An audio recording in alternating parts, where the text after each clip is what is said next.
हर वक्त जहन में घूम रहा है कि अमेरिका और ईरान की लड़ाई कब हो सकती है, जल्द हो सकती है। कभी ईरान उसे धमकी देता है, कभी अमेरिका धमकी देता है, लेकिन आज मैं आपको इस वीडियो में बताऊंगी कि अमेरिका के सामने ईरान कहां कमज़ोर है और कहां ताकतवर है, और क्या होर्मुज़ जल डमरू मध्य टर्निंग पॉइंट इन दोनों देशों के बीच का बनेगा। ये भी क्या है वो भी बताएंगे। नमस्कार, आप देख रहे हैं न्यूज़ 18 का डिजिटल प्लेटफॉर्म और मैं हूं आपके साथ श्रुति श्रीवास्तव। अमेरिका और ईरान के बीच बयानबाजी थम नहीं रही, प्रदर्शन नहीं रुक रहे। अमेरिकी राष्ट्रपति डोनाल्ड ट्रंप पहले ही हमले की धमकी दे चुके हैं। अब ईरान ने उनके बयानों का जवाब दिया है। ईरान ने साफ कर दिया है कि अगर उस पर हमला हुआ तो वह इजराइल और अमेरिकी सैन्य ठिकानों को निशाना बनाएगा। ईरान और अमेरिका के बीच तनाव कोई नया विषय नहीं है। 1989 की ईरानी इस्लामिक क्रांति के बाद से दोनों देशों के रिश्ते लगातार टकरावपूर्ण रहे हैं। परमाणु कार्यक्रम, प्रतिबंध, पश्चिम एशिया में प्रभाव बढ़ाने की होड़, इजराइल का मुद्दा और हालिया सैन्य घटनाक्रम, इन सब ने इस तनातनी को और गहरा किया है। ऐसे में यह सवाल स्वाभाविक है कि सेना की ताकत के मामले में ईरान अमेरिका से कहां कमजोर पड़ता है और कहां भारी पड़ सकता है।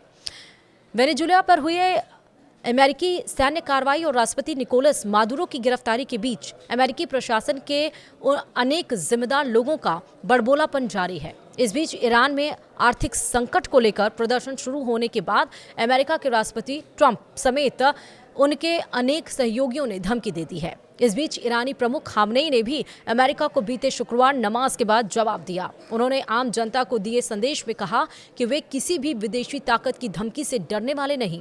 जो उन पर हमला करेगा उसे मुंहतोड़ जवाब दिया जाएगा। इस बीच रिपब्लिकन सीनेटर लिंडसे ग्राहम ने फॉक्स न्यूज़ को दिए इंटरव्यू में कहा कि वे होते तो ईरानी लीडर को खत्म कर देते। अगर केवल कुल सैन्य ताकत की बात करें तो अमेरिका दुनिया की सबसे शक्तिशाली सेना है।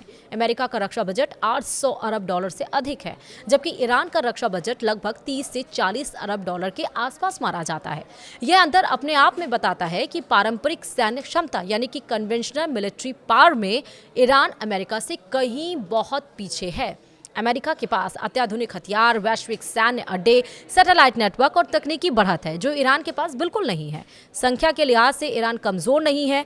ईरान के पास लगभग 5 से 6 लाख सक्रिय सैनिक हैं और लाखों की संख्या में रिजर्व फोर्स और अर्धसैनिक बल मौजूद हैं। लेकिन समस्या गुणवत्ता और तकनीकी की है, जबकि अमेरिका के पास थल सेना के एक्टिव सदस्यों की संख्या 5 लाख रही है। हालांकि करीब 3.5 लाख आर्मी नेशनल गार्ड और करीब 2 लाख रिजर्व फोर्स भी हैं।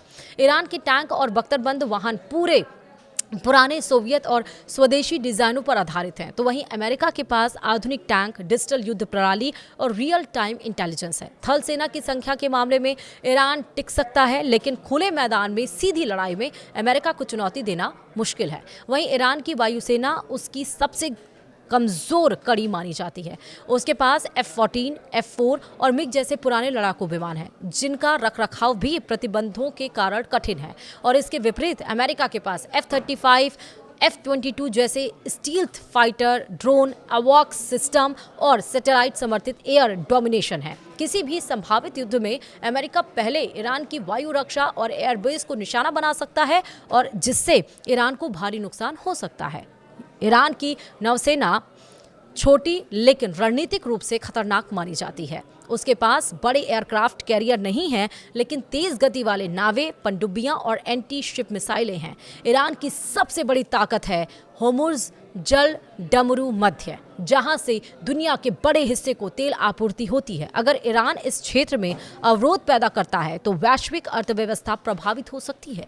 हालांकि अमेरिका नौसैनिक रूप से बहुत ताकतवर है, लेकिन संकरे समुद्री रास्तों में ईरान की गुरिल्ला नौसेना रणनीति उसे नुकसान पहुंचा सकती है। जहां पारंपरिक हथियारों में ईरान कमजोर है, वहीं उसकी मिसाइल क्षमता उसकी सबसे बड़ी ताकत मानी जाती है। ईरान के पास बैलिस्टिक और क्रूज मिसाइलों का बड़ा जखीरा है, जिनकी रेंज 300 किलोमीटर से लेकर 2000 किलोमीटर तक बताई जाती है, और इन मिसाइलों से ईरान अमेरिकी ठिकानों, इजराइल और खाड़ी देशों को निशाना बना सकता है। वहीं मिसाइलों के मामले में ईरान अमेरिका के बराबर नहीं, लेकिन क्षेत्रीय स्तर पर गंभीर खतरा जरूर है। वहीं ईरान के पास फिलहाल घोषित परमाणु हथियार नहीं है, लेकिन उसका यूरेनियम संवर्धन कार्यक्रम अमेरिका और उसके सहयोगियों के लिए वर्षों से चिंता का विषय है। अमेरिका को डर है कि ईरान भविष्य में परमाणु हथियार बना सकता है, जबकि ईरान इसे शांतिपूर्ण कार्यक्रम बताता है। यही मुद्दा दोनों देशों के बीच टकराव का सबसे बड़ा कारण बना हुआ है। वहीं अमेरिका का रक्षा बजट 800 अरब डॉलर से अधिक और ईरान का रक्षा बजट 30 से 40 अरब डॉलर के करीब है।